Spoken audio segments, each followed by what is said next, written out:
Hola, buenos días. Bueno, continuamos con la inauguración de las jornadas con la conferencia inaugural. Contamos con Juan Manuel Trujillo Torres, de la Universidad de Granada. Es diplomado en Magisterio, licenciado en Pedagogía, doctor en Ciencias de la Educación y máster universitario en Nuevas Tecnologías aplicadas a la Educación. Presenta una gran experiencia como docente en diversos centros de educación primaria y secundaria, realizando numerosos proyectos de integración TIC e implementación de pedagogías emergentes.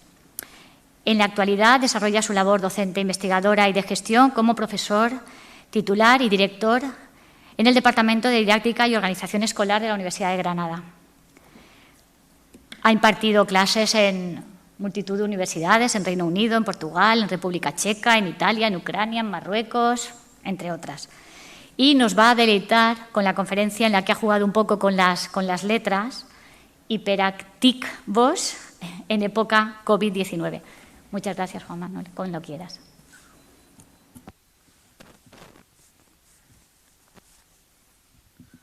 ¿Me parece está ya? Sí. ¿Se escucha? Sí. Segundo, que he caído ahora.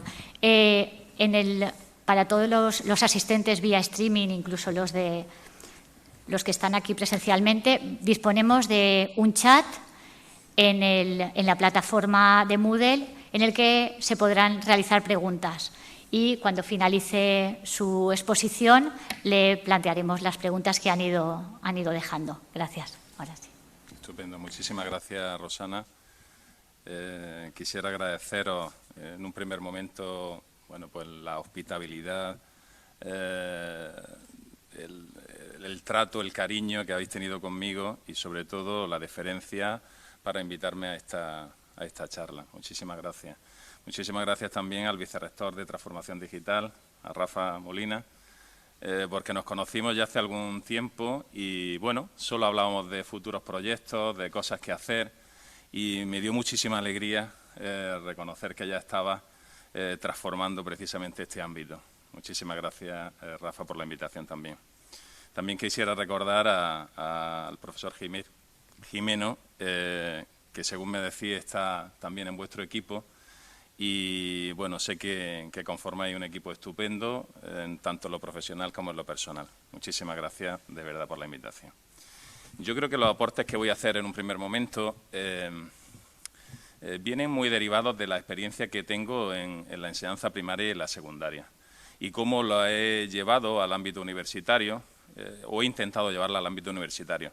Porque de un inicio creo que, sinceramente, a medida que vamos avanzando en los niveles educativos, se pierde un poco lo que es el trabajo por proyectos, por problemas, todo lo que es la gamificación, los estudios de caso, ese aprendizaje-servicio, que desde infantil se trabaja de una manera muy natural y que a medida que vamos avanzando en los niveles vas percibiendo, te vas dando cuenta de que al final se pierden esas metodologías activas que las decimos y las comunicamos desde el punto de vista teórico en nuestras investigaciones, pero que luego tienen unos efectos prácticos prácticamente, diría yo, escasos, si no nulos. Si observáis la presentación, hice el juego de palabras y me quería empezar con el grito de Munch. Y simplemente este cuadro refleja un poco la situación en la que nos encontramos inmersos. Especialmente hace ya algún tiempo y afortunadamente en este tiempo presente parece que todo va a mejor y que vamos a progresar y que pronto volveremos a esa nueva normalidad. Refleja no el grito de esa persona, ya sabéis el significado de este cuadro, sino cómo el entorno hace acopio y se produce un extremismo, ¿no?, en la situación a la que se ve abocada el personaje, ¿no?, central. Y me da un poco la sensación cierta del tiempo en marzo, cuando empezamos con ese confinamiento en el 20, pues esa situación un poco de agobio, de esa nueva situación en cuanto a nuestro ejercicio docente, que es principalmente lo que me lleva aquí hoy a comentaros. Quisiera iniciar pues, de esta charla también con algunas imágenes que nos dicen especialmente en qué tiempo estamos viviendo. Luego ahondaré un poco en ese marco común de competencia digital europeo. Os diré un poco, os contaré qué se está haciendo desde la Universidad de Granada a partir de este tiempo de confinamiento y a partir de esta nueva situación. Y luego me gustaría que quedara reflejo cuáles son las cuestiones que yo mismo estoy llevando a cabo con mis alumnos. Algo que llevo haciendo en una asignatura que se denomina Recursos Didácticos y Tecnológicos aplicados a la educación, pues yo lo llevo haciendo desde hace muchísimos años, pero que ahora ya se ha implementado de una manera cierta y obligatoria. Comentaba con algunos de los miembros de vuestro equipo hace unos minutos, pues precisamente el valor y la importancia no solo del ámbito de la tecnología, sino la importancia del ámbito metodológico, de lo pedagógico y el valor que tiene para implementar luego esa tecnología. Bueno, estas imágenes, en definitiva, nos vienen a definir un poco la situación en la que nos encontramos. Yo he hecho una selección de algunas de ellas que me parecen muy relevantes. No necesitan muchos comentarios, simplemente que las visualicéis, mientras que os comento que realmente los aportes, como decía, míos, pueden venir a través de mi experiencia en otros niveles educativos, ¿no? Este tiempo nos obliga o nos lleva, especialmente vinculado con el tema de la COVID, pues a implementar una nueva situación y una nueva forma de proceder, eso indudablemente. En Andalucía, por ejemplo, fijaros, la normativa está que no para de implementar cuestiones asociadas a la transformación digital educativa y a planes de actuación digital vinculados con lo que es el desarrollo de competencias digitales y, por supuesto, metodológicas docentes del profesorado. Son muchas las órdenes, son muchas las instrucciones y las directrices normativas que nos llevan a decir que esto es imparable, que llevamos una situación imparable. Ya venían de antes, es decir, la transformación viene de mucho antes, pero realmente con este tiempo que nos ha tocado vivir, pues se han multiplicado y han llegado para quedarse, ¿no? Bueno, sinceramente creo que esa apuesta se quedaba antes como en un marco teórico. Es decir, que había proyectos de implementación, de desarrollo e integración de la tecnología, pero se quedaban como muy teóricos. Y ahora, sin embargo, ya necesitamos, fijaros en esta imagen, aunque yo sé que en un congreso científico a veces estas imágenes, pues bueno, pueden sorprendernos, pero creo que nos dice la realidad en la que lo encontramos inmerso. Este superprofesor, ¿no?, está muy presente en el día de hoy, especialmente vinculado al ámbito de la docencia, de la investigación, de la gestión y no sé qué mil cosas más, porque son problemáticas continuas las que nos suceden, ¿no? Y creo que es muy importante, pues, hacer reflejo el valor que la docencia tiene en este punto. Ojalá, como decía la señora magnífica rectora, efectivamente la acreditación ANECA contemple la posibilidad de que el ejercicio docente pues tenga mayor valor, ¿no? Y que los criterios quede reflejo que efectivamente cuando uno se dedica a la docencia pues sea reconocido.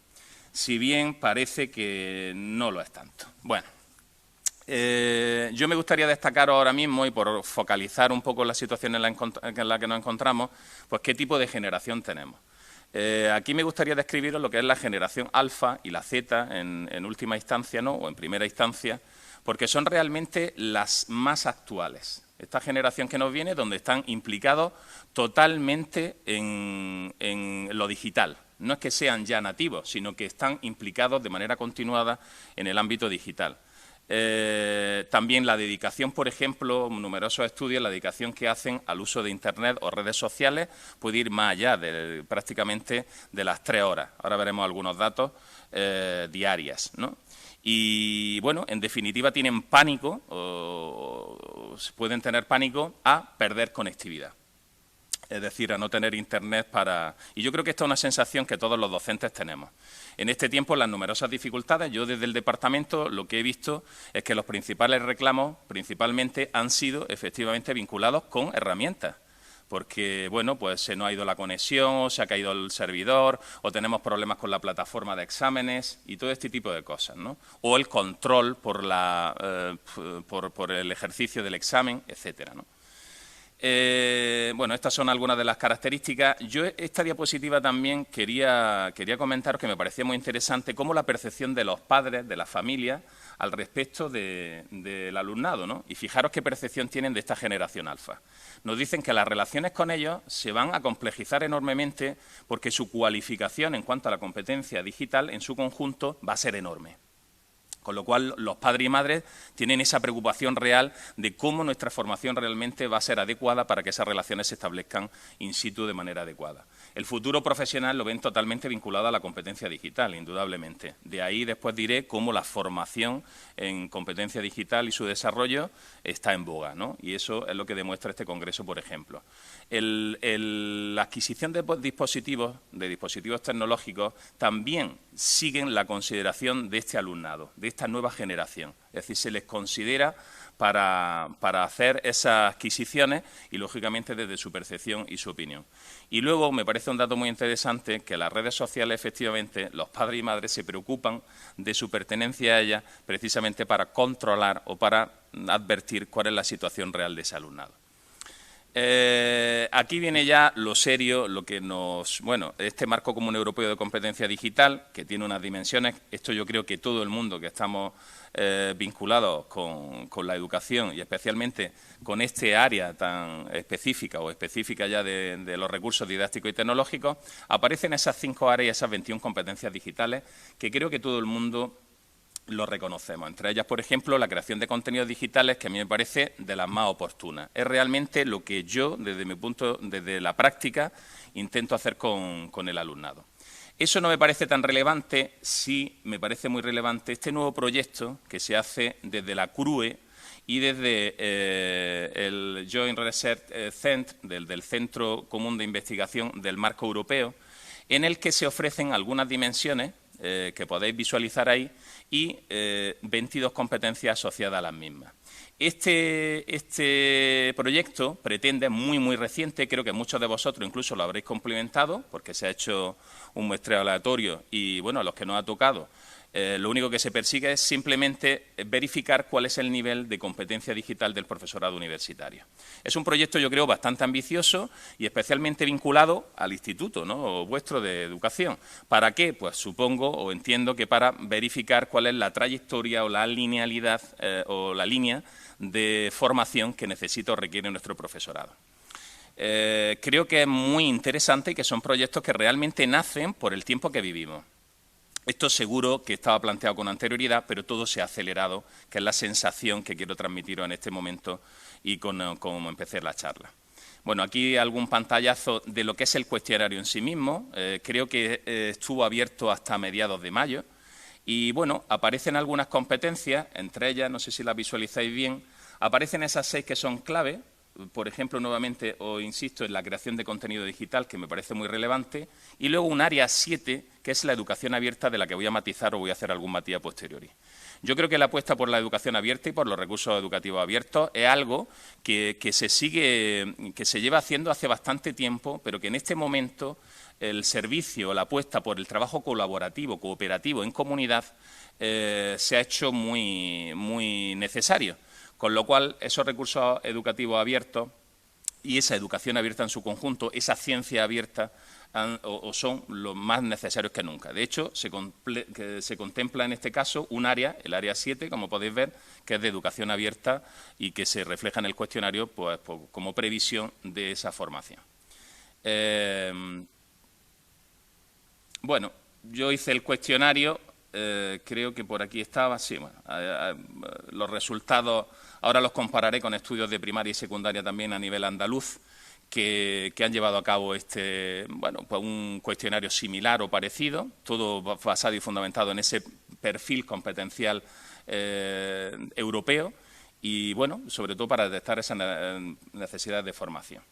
Mirar, aquí aparece el marco Open Edu, que establece o relaciona esas 10 dimensiones de relevancia y de importancia. Yo creo que aquí destacaría algunas de ellas. Yo tenía señalado, por ejemplo, el de investigación, una investigación abierta en línea. Pensar que luego voy a hacer algunos comentarios sobre esto, y la investigación en el momento actual, desde el tiempo COVID, se ha multiplicado pues de una manera ingente, es decir, ha crecido enormemente, no solo vinculado al ámbito de la salud, sino, ya sabéis, al ámbito de la educación, pues la producción es enorme. También el 75% de esos recursos aproximadamente están en abierto, y esto dice mucho, porque realmente es muy costoso ver que en el tiempo actual revistas muy importantes indexadas en los primeros cuartiles y reconocidos por ANECA, pues resulta que, por ejemplo, no ofrecen esa información en abierto. Esto es muy curioso y creo que este marco de educación abierta es muy importante. Hacerlo reflejo, considerarlo y aportar esa tecnología abierta, gratuita, válida, de las infinitas herramientas que podemos encontrar en la red. Como os dije, iba a relacionar, sé perfectamente y entiendo que el Congreso, en realidad, que estas jornadas, en realidad, hablan solo del ámbito de la docencia universitaria. Pero, sinceramente, no deberíamos de desconectar con los otros niveles educativos. Por eso, este informe, que es muy reciente, de finales de abril del 21, respecto de la competencia digital docente del ámbito no universitario en Andalucía, nos va a dar algunos datos importantes y relevantes. Yo insisto que desde los planes de centro, desde sus proyectos educativos, se está haciendo especial énfasis en un plan de actuación digital, valorando realmente pues, el desarrollo de esa competencia y alfabetización digital vinculada de todo el profesorado y de todos los niveles. Fijaros los resultados, al final podéis ver ahí cómo prácticamente el 70% se encuentra con un nivel de capacitación de A2 o B1. ¿Esto qué quiere decir? Bueno, pues que realmente no partimos de cero, pero en principio, y habría que verificar también si las respuestas que damos a los cuestionarios son realmente lineales y se producen efectos prácticos, pues que nos quedan muchas cosas por hacer. Es decir, que los institutos de formación del profesorado y de ciencias de la educación necesitamos de esa cualificación, quizás no a lo mejor en un formato extenso, de lo que voy a hablar del informe Horizon 21, sino en un microformato, en una microcredencialización, que es la que habla el informe Horizon, que nos habilite de manera inmediata en cuestiones pues que nos valgan realmente para el ámbito laboral y que queden certificadas y que sean consideradas por la empresa. Porque muchas veces lo que nos dicen nuestros alumnos, que efectivamente pues pasan esos años de grado, y luego resulta que, por ejemplo, voy a poner el caso del acceso al cuerpo de maestros, por ejemplo,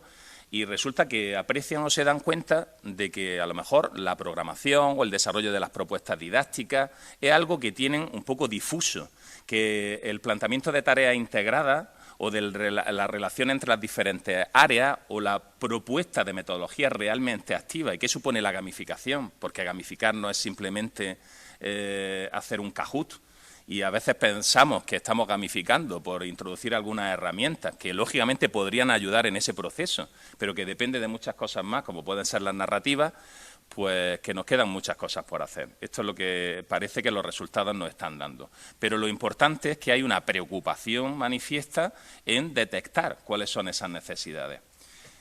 Ya llego un poco a lo que es el tiempo COVID y qué nos ha cambiado, qué ha sucedido desde mi visión particular, ¿no? Como podéis ver ahí, pongo el Paseo de los Tristes y, bueno, más que nunca estaba relacionado con su propio nombre. Fijaros la percepción, ¿no? Que incluso si la comparáramos con nuestras facultades, ahora mismo en el tiempo presente, pues siguen siendo similares. Realmente es costoso volver a esa presencialidad y si realmente, como dijiste en el acto de clausura de esta jornada, si hemos cambiado el modelo. Yo creo que hemos cambiado el modelo, no significa que no debamos de volver a la presencialidad, pero el modelo híbrido creo que llegó para quedarse. Esta situación tan compleja ha hecho y pone de manifiesto esta situación, ¿no? Bueno, aquí tenemos los datos generales, los tomé el 4 de junio, hace unos días, pero fijaros, 173 millones y pico de casos confirmados, 3 millones y pico de defunciones, 50 millones de casos aún activos y, afortunadamente, casi los 120 millones de personas recuperadas. Recuerdo estos datos simplemente, aunque sé que todo el mundo lo tenemos presente, pero ¿qué influjo puede tener sobre nuestro alumnado? El ejercicio docente, como habéis dicho, y esto en primaria y en secundaria, algo menos, pero quizás más en primaria y en infantil, se trabaja enormemente, que son los planes de orientación y acción tutorial. En el ámbito universitario ya sabéis que precisamente quizás por lo que estábamos comentando con anterioridad, pues que están denostados, que no se valoran, pero realmente son tan ciertos. Es decir, cuántas problemáticas han venido asociadas o vinculadas a la familia de nuestro alumnado o al propio alumnado en este tiempo y que habrían de ser consideradas. Yo dejo ese interrogante y quizás también deberíamos de fortalecer esos planes de actuación, de orientación y esa acción tutorial desde el ámbito universitario, que muchas veces, bueno, pues se resumen en esas 6 horas que tenemos de tutoría, pero que en muchas ocasiones, no iba a decir que son inexistentes porque todo el mundo cumplimos con ese horario, sino que a veces deberíamos de reforzarla también y transformarla en este tiempo, porque no se ha vuelto a plantear qué posibles cambios desde esa acción tutorial serían convenientes en este caso. Aquí iba a referenciar algún artículo, y son datos, o el artículo de Torres Salinas, un compañero de la Universidad de Granada. Él nos viene a decir que la producción científica en este tiempo COVID aumenta extraordinariamente.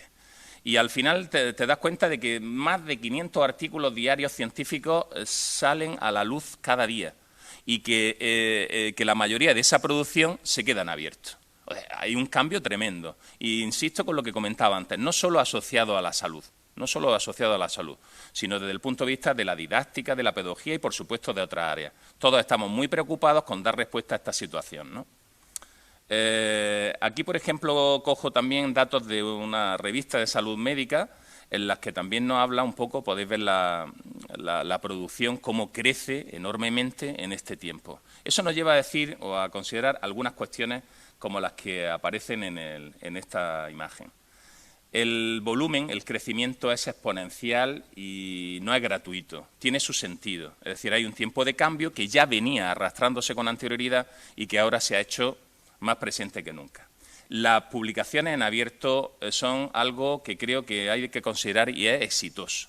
Es decir, ahí realmente se observa el valor del trabajo cooperativo y de la proyección de los equipos interdisciplinares e interuniversitarios, realmente.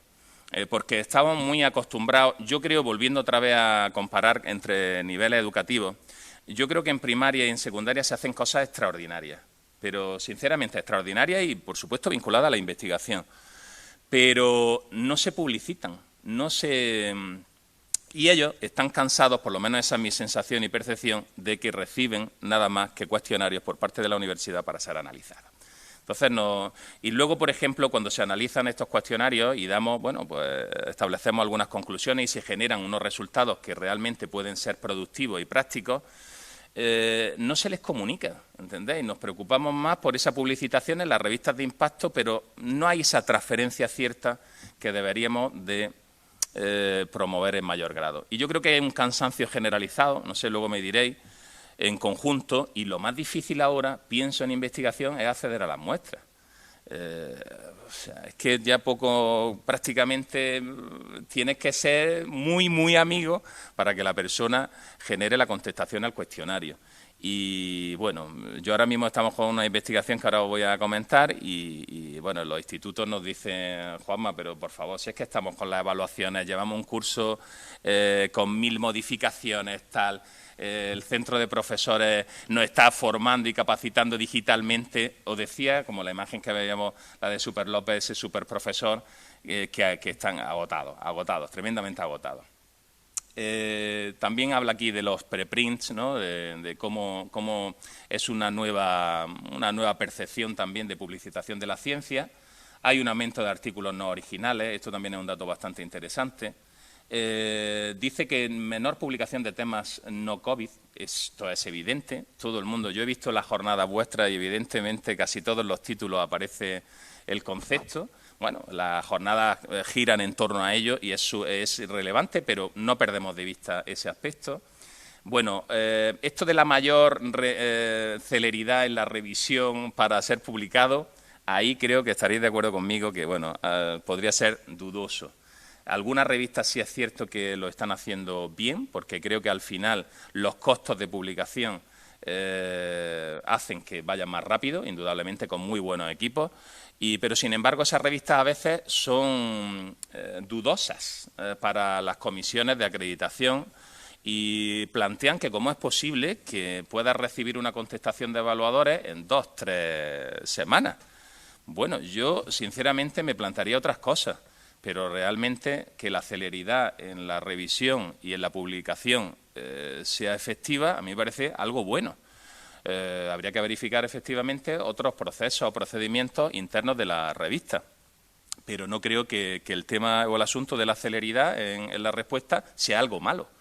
Cuando hay otras revistas, por ejemplo, del ámbito nacional, por eso yo creo que la mayoría ahora publicamos en ámbito internacional, pues tardan años, pueden tardarte en contestarte y a lo mejor la respuesta es negativa.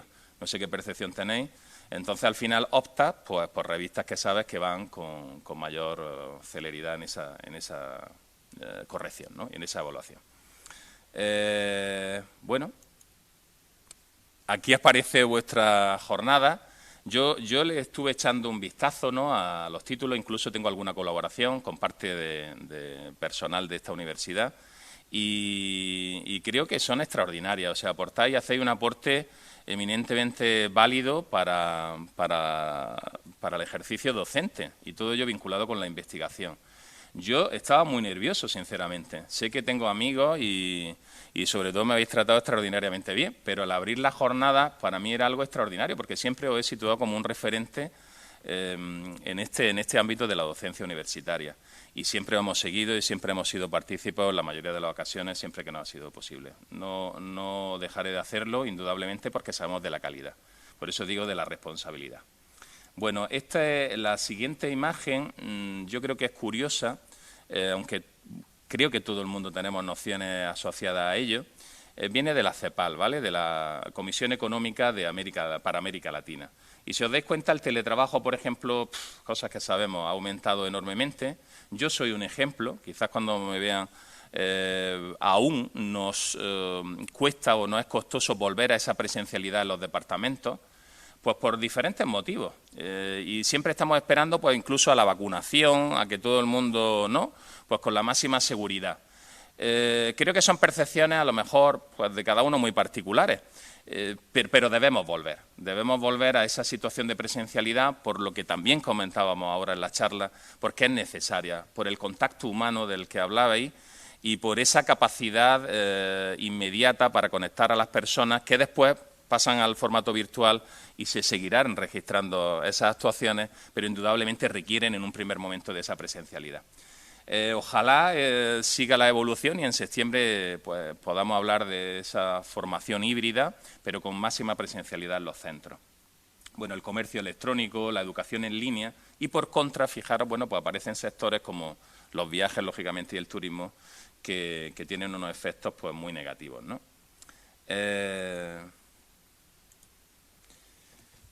Aquí os he puesto algunos retos que ya estaban presentes con anterioridad del tiempo COVID. Por ejemplo, la necesaria inversión. Yo siempre, no sé, algo que os pedimos a los que estáis arriba, ¿no?, en los cargos universitarios, de que necesitamos equipos y, lógicamente, la inversión en esos equipos es fundamental. No podemos trabajar sin una muy buena conexión y os pongo un ejemplo. Yo estuve en mi tiempo como maestro y en centros rurales y realmente en algunos de ellos no había conexión a Internet. Y ya era un tiempo, no hace tantos años, ya era un tiempo en el que se hablaba de cómo ya teníamos nuestra página web creada del aula, ya empezábamos con aquellos, bueno, pues no sé, con plataformas de eso interactivas, de creación de contenido, hacíamos ya algunos objetos de aprendizaje, ya se iniciaba. Pero claro, cuando yo llegaba a algún centro de esa zona rural, itineraba y te iba a otro sitio y resulta que no había ni conexión, bueno, todavía tenemos datos y creo que todos lo sabemos de centros que siguen con esos problemas, ¿no? Es decir, que, bueno, inversión total y necesariamente es un elemento primordial. Bueno, el ejercicio del liderazgo, los líderes TIC no son aquellos que realmente tienen la credencial de que es el coordinador. Ya sabéis que los líderes nacen en las instituciones pues, y no necesitan tener ningún título o ninguna credencial. Necesitamos de esos líderes de proyectos de innovación vinculados de verdad con la tecnología, pero especialmente con la metodología y la pedagogía. Es decir, cómo hacer y cómo utilizar esas herramientas. La presencialidad parece que es importantísima, ya lo vemos diciendo, y el apoyo social. Yo creo que han surgido infinitos proyectos de colaboración y cooperación en nuestras universidades en este tiempo, más que nunca. Hay opiniones contrariadas, ¿eh? Hay gente que dice que hemos sacado lo peor de nosotros mismos en este tiempo de COVID y otros que decimos que no, que pensamos que se han hecho cosas muy buenas. De esas cosas buenas, yo siempre, llevo poniéndolo en varios congresos ya, recomiendo este libro que es el Manifiesto Crowd, porque en realidad te está hablando de la inteligencia de la multitud y de que juntos, cooperando, somos más. Y especialmente vinculado al ejercicio de proyectos sin esperar nada a cambio. Os recomiendo la lectura porque es un libro que no tiene desperdicio, ¿vale? Pongo algunos ejemplos de ese trabajo de la inteligencia colectiva, como puede ser OpenStreetMap. A mí me parece una evolución de Google Maps tremenda y que ejemplifica cuál es la situación actual, que es de cooperación en torno a diferentes aplicaciones y cómo se enriquecen y mejoran con el colectivo, ¿no? Goteo, yo siempre me gusta poner ejemplos prácticos creo que es de las mejores plataformas que ahora mismo hay de coparticipación, porque realmente son las ideas las que ganan en este tipo de plataformas, no el dinero. Al final el colectivo es el que realmente posibilita el que los proyectos salgan a cabo. Y recuerdo a alumnos míos que querían publicitar un texto, un cómic, y al final pues se les invitó a hacerlo a través de Goteo, lo publicitaron y realmente creo que ya van por 3, 4 ediciones. Ya sabes, cuando ya perdemos un poco el contacto, pero tuvieron un éxito extraordinario. Y al final, pues ¿qué haces con la gente? Pues que sea copartícipe de los proyectos y que realmente aporte ideas. No solo el dinero, sino la idea. Son muy buenos ejemplos. Bueno, Media Lab Prado por aquí y... no sé por qué no se queda. Bueno, Media Lab Prado es otro ejemplo de participación en comunidad, ¿no? ¿Qué pasa ahora? Aquí vamos a ver si puedo por aquí. Ahora. ¿Qué pasa en la Universidad de Granada en este tiempo de COVID? Bueno, lo primero que quería transmitiros es una desazón impresionante. O sea, nadie creíamos que todo iba a ir tan rápido y creo que es una sensación conjunta que habéis tenido en vuestras universidades. Nos encerramos en el mes de marzo, ya sabéis, nos confinamos y bueno, yo estaba por los pasillos por el departamento cuando decía, no, que nos vamos a casa, tal, que esto urge, que no llegaba a creértelo. Pues imaginaros la situación en cuanto a esto, a la gestión de un departamento y en cuanto a la percepción como docente del conjunto universitario. Rápidamente, la Universidad de Granada, y tengo que decirlo, en este caso, como ejemplo, creo, hace o realiza un plan de contingencia. El plan de contingencia, bueno, pues te habla de situaciones como los procesos evaluativos, normativa al respecto del nuevo tiempo, dirección de TFG, TFM, ámbitos relacionados con la investigación. Es decir, 1000 problemáticas que se suceden en ese tiempo, que tienen una muy difícil respuesta y que tienen que estar prescritas bajo normativa. Bueno, yo creo que hacen un trabajo extraordinario y surge ese plan de contingencia, que lo podéis consultar porque todo lo que os voy a decir ahora está en abierto y que realmente nos hace continuar por un sendero, por una vía, pues ciertamente orientado, porque lo que había es una sensación de desorientación en su conjunto. Bueno, ese es el documento. ¿Qué hacen otros servicios? Bueno, muy relacionados con el Vicerrectorado de Transformación Digital vuestro. Pues nosotros tenemos lo que se denomina el CEPRUD, que es el Centro de Producción de Recursos para la Universidad Digital. Este centro ya funcionaba con anterioridad, pero claro, en este momento todo se multiplica de una manera extraordinaria. Había cursos masivos abiertos en línea ya con anterioridad, había cursos de formación, pero claro, no tan necesarios e imprescindibles como lo fueron en este tiempo. ¿Qué surge entonces a partir de ello? Pues surge, por ejemplo, un programa de capacitación digital docente. en el que yo he hecho alguna referencia a cuáles son los módulos que se están llevando a cabo. Por ejemplo, el diseño de la formación online, es que están todos totalmente relacionados con lo que es el nuevo entorno. Docencia a través de entornos online, recursos digitales para la docencia, si os dais cuenta no habla nada de investigación, o sea, todo es centrado principalmente en el ejercicio docente y evaluación en entornos online. Todo este programa al final son microcursos o objetos de aprendizaje que se desarrollan, ¿vale?, y que tienen su certificación para acreditar finalmente esa capacitación digital del profesorado. Es decir, que en definitiva, yo creo que la última pretensión nunca debe ser la certificación, pero bueno, ahí está, porque sabemos que es un requerimiento en la mayoría de los estamentos para justificar realmente que nosotros estamos capacitados para ello. Aparece también, me estabais comentando con anterioridad también, vuestra plataforma Moodle. Nosotros es denominada Prado, esta plataforma, que utilizábamos ya con anterioridad, pero lógicamente no le habíamos sacado el provecho que se le está sacando hasta el momento. Había gente que la utilizaba muy intensamente y otras personas, bueno, que simplemente lo hacían, pues ya sabéis, como repositorio, como configuración de algún foro en algún momento o con alguna cuestión muy particular. Se potencia extraordinariamente y surgen cursos básicos y avanzados, como podéis ver ahí, para nuevamente capacitar al profesorado en su aprovechamiento, en su uso.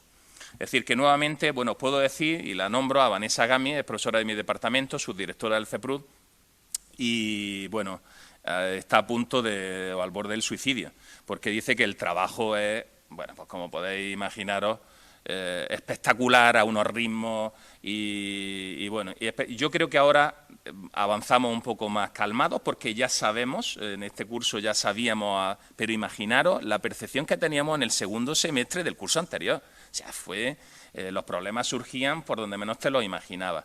Y sobre todo, pues que había profesores que habían utilizado Prado pues, simplemente para, no sé, para subir un archivo.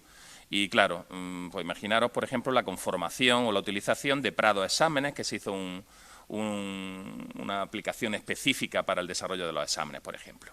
Creo que en este punto, sobre todo, aparecen estas orientaciones metodológicas que son abiertas para todos y me gustaría compartir y seguir profundizando en este aspecto, que surgen en base a esta capacitación digital docente. Por ejemplo, cómo impartir una clase online o cómo impartir una clase híbrida. Todo, si os dais cuenta, son microcursos, pequeños objetos para aprender, píldoras de aprendizaje que, lógicamente, facilitan al profesorado poco a poco, ¿vale?, esa capacitación para el uso. Además, insiste y hace énfasis en lo que veníamos hablando, la importancia de lo metodológico. Y yo es algo que siempre en las plazas, en las tesis, siempre me gusta recordarlo, y os lo decía en el Congreso, que me parece que se trabaja por proyectos perfectos en educación infantil y que cuando llegamos al ámbito universitario, aunque denominemos que estamos trabajando por proyectos o que hacemos esa propuesta de didáctica integrada, relacional y tal, no se llega a hacer manifiesta. Escuchaba el otro día por ahí que es posible que incluso con la nueva conformación de calidad para nuestra universidad se iba a requerir al profesorado, como se hace en primaria y secundaria, de las programaciones didácticas. Es decir, que no solamente valdrían nuestras guías docentes y nuestras guías didácticas adheridas a ellas, sino que para el ejercicio docente iba a ser necesaria pues una planificación, un pensamiento y una estructuración reflexiva bastante importante. Yo no digo que sea la clave, pero quizá, bueno, pues haya un proceso más reflexivo de lo que hacemos. Porque incluso, ya sabéis, algunos, en muchas ocasiones, pues incumplimos. Ninguno de los que estamos aquí, ni los que estáis viéndolo, incumplimos nada, pero que en muchas ocasiones, precisamente, las guías docentes, pues, de todas maneras, creo que los vicerrectorados, los rectorados con el rectorado correspondiente están haciendo un énfasis tremendo en el cumplimiento de las guías docentes. Nosotros, incluso, en la coordinación de las diferentes sedes que tenemos, de que sea la misma. Bueno, aquí aparecen más recursos y tutoriales. Quiero deciros que están en abierto y que realmente posibilitan conocimiento abierto. Por ejemplo, las herramientas de edición de vídeo. Otra herramienta 2.0 que pueden servirnos y que después veremos como evidencia lógica asociada, como puede ser la herramienta de Google, Todas ellas pueden ser aplicadas perfectamente. Ya sabéis que nosotros, por ejemplo, utilizamos Meet sin ningún problema y lo utilizamos para nuestra videoconferencia. Ha tenido algún problema porque se ha caído en algún momento y ha habido alguna situación, pero en definitiva estaba haciendo un aporte extraordinario. Y ahí están los recursos, es decir, se ha trabajado en ofrecer esos recursos abiertos para la comunidad, para toda la comunidad y para toda persona que crea conveniente utilizarlos. Es decir, estamos mejorando. Luego ha habido una convocatoria, también desde el Vicerrectorado de Docencia, pues precisamente para conformar equipos para la docencia digital. Equipos que realmente están capacitados y habilitados para desarrollar proyectos de innovación relacionados con todo esto. Pues no sé, implementación a lo mejor de realidad virtual, realidad mixta o realidad expandida o lo que sea, ¿no? Es un ejemplo de futuros proyectos en base a la conformación de equipos. Quiero deciros también que los equipos es algo que parece importantísimo, pues que se lleva a cabo. No solamente la potenciación del trabajo individual, sino el trabajo conjunto y en equipo. Bueno, no sé cómo voy de tiempo porque no... Bueno, sigo. Algún ejemplo muy concreto, del que también hablábamos con anterioridad, es Media Lab, ¿vale? El promotor de Media Lab es Esteban Romero, el compañero Esteban Romero. Y están haciendo un trabajo extraordinario, vinculado principalmente, fijaros, se define como colaboratorio. Y está llevando a cabo proyectos como Facultad Cero, partimos desde un inicio para desarrollar una nueva universidad. Cooperanda, por ejemplo, otro proyecto que tiene como base o principio la cooperación internacional. Y, por ejemplo, Lavín, UGR, que yo creo, los que conocéis un poco Granada, pues fijaros cuando utilizamos terminología muy particular de nuestra ciudad, pues que lo que pretende es la coparticipación, la colaboración en proyectos conjuntos sociales. Y se están llevando. Yo esto lo quiero decir porque al final parece que todo queda en manifiestos y escritos, y os puedo asegurar que para nada. El profesorado y este tipo de proyectos se está echando a la calle y está buscando los aportes de la gente, y esto es muy bueno. Yo creo que es la clave para cambiar nuestras universidades y nuestro ejercicio docente. Facultad Cero, que bueno que habíamos dicho con anterioridad, es un muy buen ejemplo, y aquí ya me paro y me detengo en una cuestión. Surge en ese tiempo de confinamiento porque parecía que íbamos a dejar de publicar. Ya sabéis, estábamos absorbidos por el tema de la docencia, los cambios, y parecía un poco que el tema de la investigación no era costoso, especialmente dependiendo de la área. Quizá en educación no necesitemos tampoco de esa presencialidad tan manifiesta porque no precisamos de laboratorio, pero sí otras áreas, ¿no? Entonces surge, yo sigo publicando el portal, donde se accede a webinars o microcursos específicos relacionados con el ámbito de la investigación. Aquí os voy a poner algún ejemplo, bueno, aparece ahí, no se llega a ver bien, pero de cursos próximos no se para, eso es lo que yo quiero deciros. Los proyectos surgen en el tiempo COVID más fuerte, pero no se olvidan, sino todo lo contrario, se enriquecen, siguen, permanecen, continúan. Y esto es algo buenísimo, porque ya estamos viendo, se ve el fin. Sin embargo, esos portales tienen más audiencia que nunca. ¿Qué hacen? Pues orientarnos pues tanto en investigación cuantitativa, cualitativa, en publicación, en revistas, en orientaciones metodológicas, en programas de análisis, infinitas cuestiones vinculadas con el ámbito de la investigación. A mí me pareció algo extraordinario porque al final, hemos visto los datos, es que se aumenta el potencial en investigación de todos los departamentos y de las universidades. En vez de habernos quedado parados, lo que hemos hecho es aumentar enormemente. Y lo importante para mí, creo, es el que se sigue trabajando, y esos proyectos permanecen y van a ser duraderos. Fijaros también, este es un proyecto a nivel nacional e internacional, el de Frena la Curva, tiene algunas evidencias de participación de la Universidad de Granada también en este caso, pero en definitiva lo que pretende es que todo el mundo pues tenga los menos o los menores sesgos posibles para cualquier cuestión, tanto para investigación como para docencia, como para cualquier cuestión de tipo social. Me parece que son proyectos impresionantes. Bueno, yo estas dos próximas diapositivas, lo único que quería deciros es que esa educación de calidad que los Objetivos del Desarrollo Sostenible proponen y que tanto publicitación tienen, les veo la vía por lo que hemos dicho. Porque al final este tiempo COVID nos ha hecho ser más partícipes, más sociales, más preocupados por los demás. y creo que la calidad va por ahí, principalmente. Y sobre todo también he de reconocer por la capacitación tanto digital, en competencia digital, como la capacitación metodológica, ambos de la misma mano.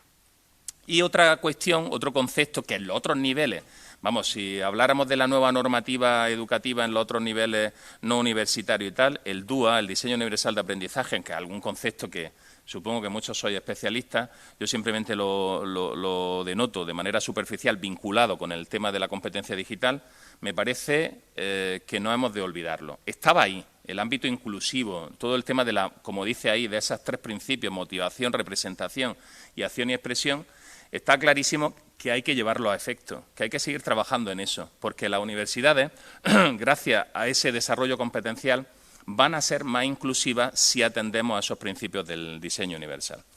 En primaria y en secundaria, insisto, ninguna de las programaciones de los nuevos profesores que accedan a los cuerpos correspondientes podrán dejar de intuir, de relacionar esos aspectos.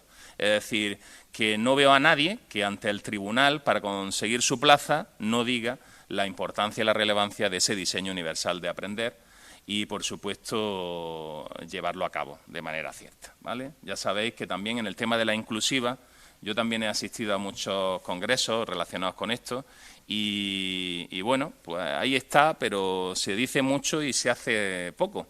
Y creo que, bueno, las universidades también se preocupan por esa acción tutorial también, están los coordinadores, ya sabéis, los tutores de especial también, se están abriendo nuevas figuras que en otros niveles me parece que es algo ordinario y, sin embargo, en el ámbito universitario pues llevamos muy poco tiempo con todo esto, ya sabéis. Bueno, estamos en ello. Aquí me gustaría hablaros del ámbito formal, no formal e informal y ofreceros algunos recursos. Yo creo que con este modelo que tenemos en este momento, los ámbitos no formales e informales tienen mucha cabida. Ya siempre lo hemos hablado desde tiempo atrás, pero más que nunca son necesarios. Me gustaría reconocer, por ejemplo, desde el ámbito formal, la plataforma Recolecta, ¿vale? Repositorio abierto, institucional, donde podemos encontrar infinitos recursos, ¿vale? Y que creo que nos da muchos aportes. Del mismo modo, Procomún, por ejemplo, también, ya sabéis, lo reconocéis, no solo de los restos de niveles, sino también del ámbito universitario, donde tenemos infinitos recursos que podemos utilizar en el aula. De hecho, quiero hacer un recordatorio del cuestionario que nos han pasado de competencia digital ahora la CRUE y el Centro Común de Investigación, ¿no? Cuando nos pasaban el cuestionario para ver cuál era nuestra competencia, en un primer momento nosotros lo que hacemos es captar información. Yo creo que sigo en eso todavía. Captar muchísima información y reconocer quiénes son los buenos. Ahora os pondré algunos de ellos que hemos comentado con anterioridad, ¿no? Cuáles pueden ser la gente que nos aporte más en esa red personal de aprender, ¿no? Pero lo realmente importante es la producción, ¿vale? El colaborar ya cuando uno ya empieza a producir. Y bueno, yo a mis alumnos cuando desarrollamos la asignatura lo que les digo es que siempre tenemos que subir a repositorios lo que hayamos hecho. Por eso tenemos que hacer cosas medio dignas o dignas para que cuando las subamos al repositorio puedan valer para el resto, por lo menos revisarlas. Preferible hacer menos objetos de aprendizaje que tengan alguna posibilidad de ser compartidos a muchos recursos que realmente no tengan valía, ¿no? Bueno, desde el punto de vista informal, pues aparecen algunos. Yo quisiera destacar aquí los MOOC, ¿vale? Los cursos masivos abiertos en línea. Algunas plataformas como son Coursera o Myriada o Udacity, que son interesantes, pero quisiera destacar también, o hacer publicidad, un poco de Abierta UGR, que ofrece estos cursos masivos y que tiene, creo, una muy buena repercusión en el ámbito nacional y que nuestros estudiantes cada vez más están haciéndolo y son reconocidos desde las guías docentes. Es decir, son complementarios dependiendo de la temática también, e insisto, y reconocidos por parte de nuestra asignatura. Ha salido por primera vez una normativa de concurso competitiva para todo el profesorado en este tiempo en la configuración y elaboración de estos cursos masivos, de la que somos partícipes también el grupo de investigación y vamos a ver si tenemos suerte. Desde luego los requisitos con anterioridad y los equipos se conformaron, bueno, pues aquellas personas que tenían ya una trayectoria y un recorrido en los mismos. Ya sabéis que hay alguno como el de la Alhambra, el MOOC de la Alhambra, que tiene mucho prestigio y que muchos de vosotros a lo mejor incluso lo habéis llevado a efecto. Yo del PLE, de lo que es el entorno personal de aprendizaje, el que siempre hablamos, yo destacaría no solo las herramientas, ya hemos hablado de las herramientas y de lo pedagógico y tal, yo destacaría a las personas.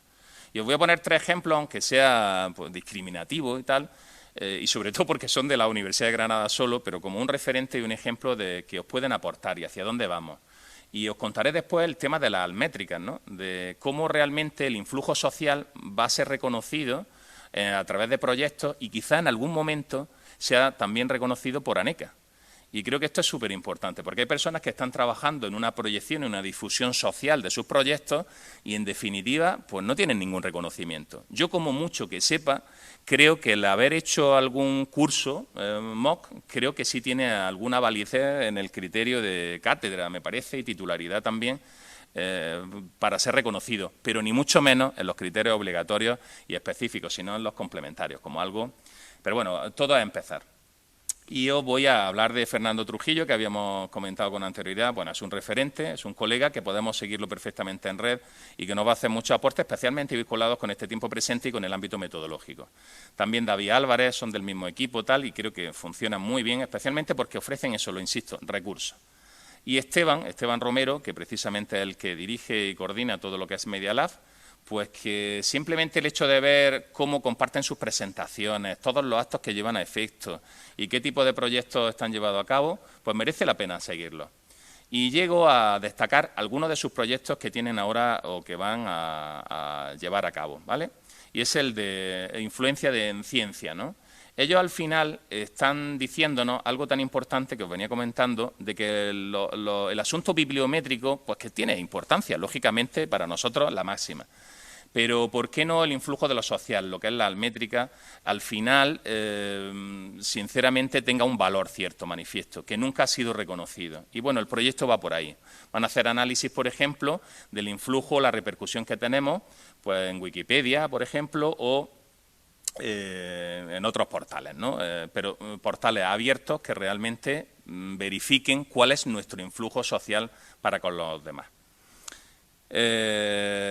Aquí es el proyecto que nosotros tenemos ahora mismo vigente, un proyecto FEDER de la Junta de Andalucía, y estamos estudiando pues, bueno, la repercusión directa que están manifestando los estudiantes respecto pues, a aspectos motivacionales, de cambio metodológico, que próximamente espero poder contaros y sobre todo que se difundan en revistas pues, bien reconocidas, esperemos que es lo que todos pretendemos, ¿no? Pero simplemente lo importante es que tengan repercusión.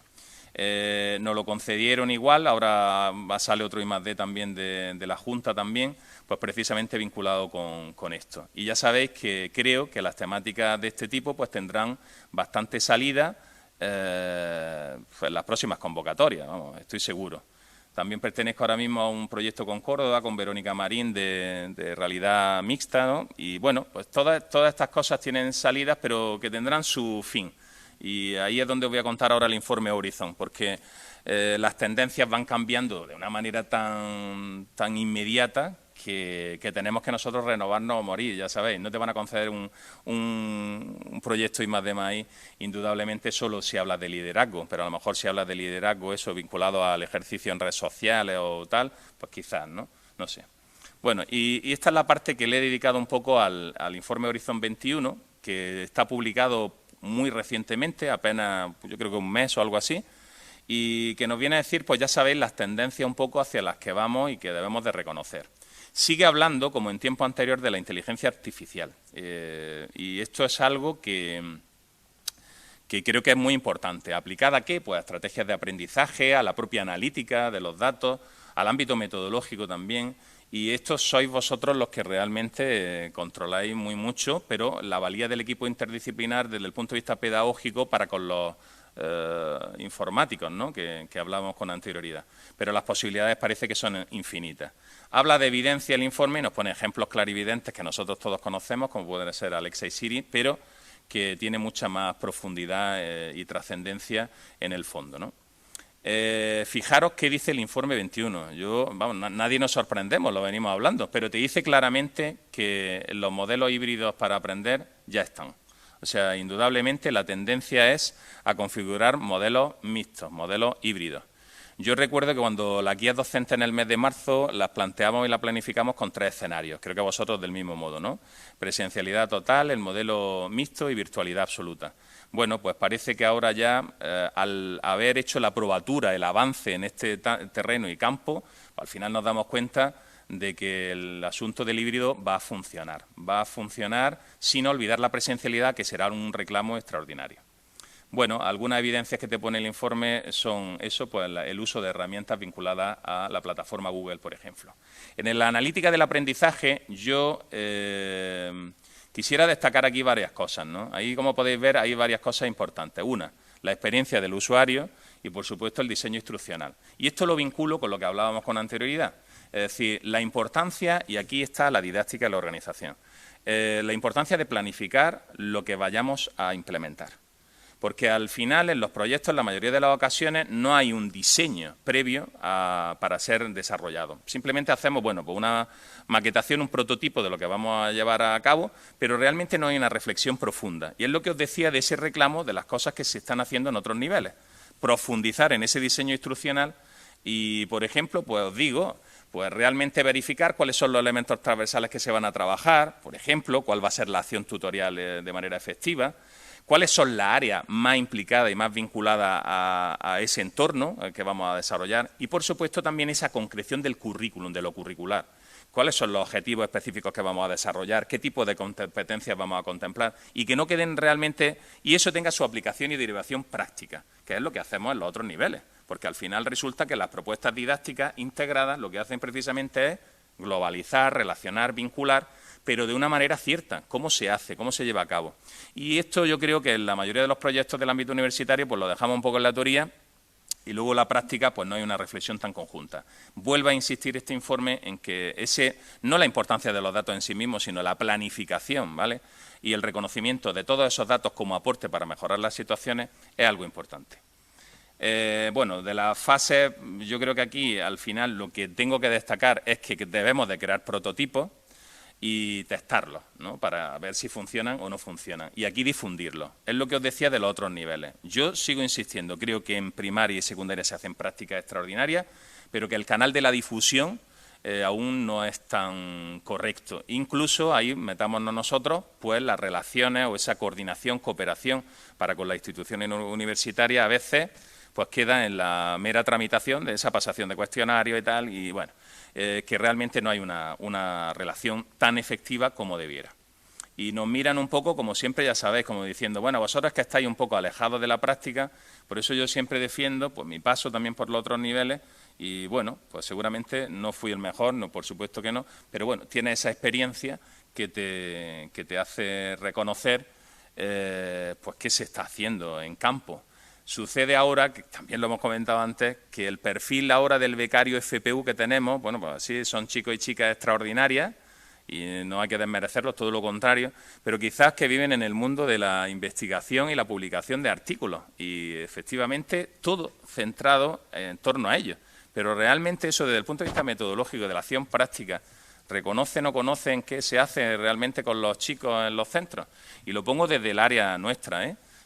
O sea, si no hemos pisado a un instituto, no hemos estado en ningún colegio, a veces es complejo que una persona que no tiene esa experiencia, que debería de tenerla en algún momento, pues bueno, solamente se le premia una estancia de 6 meses cofinanciada, esto con carácter competitivo y no sé qué, y no se le premie, por ejemplo, el que haya estado en un centro de primaria y secundaria. Como veis, creo que, como tengo esa experiencia, ojalá me lo reconocieran. En ANECA que no me lo van a reconocer, pero bueno. Alguna evidencia por aquí del Community College, por ejemplo, de educación en línea. Bueno, lo que nos viene a decir en la Universidad de California es que, lo dice el informe Horizon, no lo digo yo, pues que el aprendizaje en línea está siendo potenciado y está en aumento. Y esto lo sabemos, también lo habéis comentado. O las universidades cambiamos, ¿no? Y vosotros que estáis dirigiendo hacia o en ese sentido, o si pensamos solo en presencialidad, en este momento y en el futuro próximo, las cosas no serán fáciles, creo, para la universidad concebida como tal. Yo recuerdo palabras de mi rectora que quisiera comentar, que decía, no olvidéis que somos una universidad presencial. Esto lo hemos dicho. Y siempre en todas las reuniones que hemos tenido decía eso, dice, no olvidéis que somos una universidad presencial, por favor, no podemos pensar, no podemos dejar de asistir a nuestros centros, no podemos... Y creo que eso, que no lo debemos de olvidar, es un factor importantísimo, pero el modelo ha cambiado sustancialmente y lo sabemos todos. Y entonces, pues bueno, es una reformulación necesaria. Aquí alguna imagen de lo que suponen los recursos educativos abiertos, yo creo que es fundamental, pero especialmente haceros reflejo a algunos de los proyectos que a nivel andaluz pues se están llevando a cabo también vinculados con ellos. Por ejemplo, el proyecto EDIA, es un proyecto que se está configurando pues, en torno a esos proyectos abiertos, y el CEDEC, por ejemplo, del INTEF, que también lo que hace es que sirve como repositorio y se ofrecen esos recursos. También Andalucía Digital, que vais a ver aquí, es otro portal que yo creo que el profesorado en muchas ocasiones desconoce, en nuestra comunidad principalmente y luego en el exterior. Vosotros tendréis, me imagino, infinitos recursos también de este tipo, pero ofrece formación en numerosísimos aspectos muy detallada y muy buena, muy detallada y muy buena. Andalucía Digital.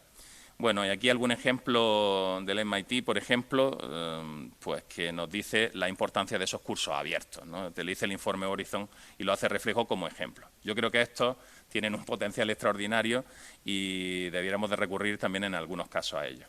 Fijar ahora, creo que es uno de los aspectos más innovador y más importante de este informe, que es el de la microcredencialización.